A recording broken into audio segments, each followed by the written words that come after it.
Pinky, kalalabas lang ng PNP Custodial Center, particular na doon sa selda ni Senator Laila de Lima, ang mga minority senators sa pangunguna ni Minority Floor Leader Frank Drilon. Kasama din nila sina Senator Kiko Pangilinan, Risa Ontiveros at Sonny Trillanes. Ang pagbibisita nila ngayon ay isang araw bago ang muling pagbubukas ng sesyon bukas. At kanina nga, bago sila dumalaw kay Senadora de Lima, ay nagkaroon sila ng caucus dahil nais nilang pag-usapan yung mga iba't ibang mga priority bills o legislation sa muling pagbubukas nga ng sesyon sa Senado.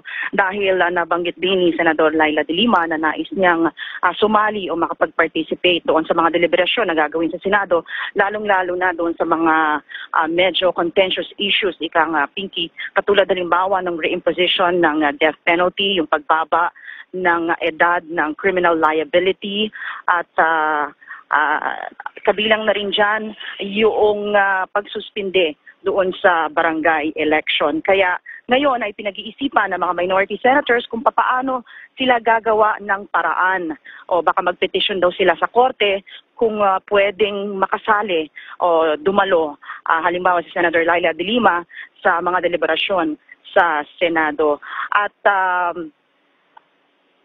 marami pa silang mga nais na ay kanina, Pinky, ay sinabi rin nila na in high spirits itong si Senator Laila de Lima. Siya daw ay maganda naman ang kanyang kalagayan sa loob ng kanyang kulungan.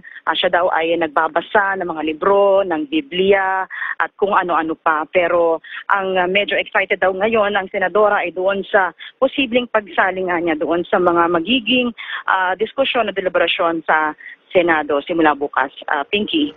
Alam mo, Cecil, naaalala ko, makwento ko lang sa'yo, na meron ding senador na humingi ng ganyan gusto din niyang makisali. Kung di ako nagkakamali, si Senator Trillanes yon. Pero gagawin ko yung research ko mamaya at kukwento ko na lang sa'yo ulit.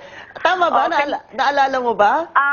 Hindi ko maalala, pero parang gano'n na nga, Pinky. Kaya kanina, itinanong namin yung mga senador kung sa paanong paraan makakasama si Senator de Lima doon sa mga deliberasyon sa Senado. Sinabi nila magpe-petition pa daw sa korte iyan ni Senador de Lima dahil kung halimbawa hindi man siya kinakailangan physically present ay baka pwede namang phone patch para lang marinig niya dahil alam mo yung mga nabanggit nating mga panukalang batas, isa yun doon sa mga issues that the senator is very passionate about, no? Yung reimposition of death penalty kasi nga human rights lawyer itong si Senador de Lima. Doon siya nag-umpisa. Maraming salamat, Cecil Lardiazabal, nag-uulat mula sa Camp Crame.